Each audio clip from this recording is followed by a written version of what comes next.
कधी केला नाही गर्व नावात कधी केला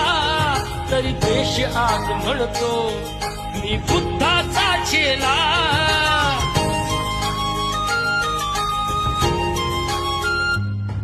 कधी केला नाही गर्व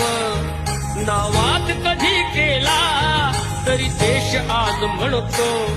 मी बुद्धाचा चेला बुद्धाने बुद्ध पाहे सचित्र गौतमाचा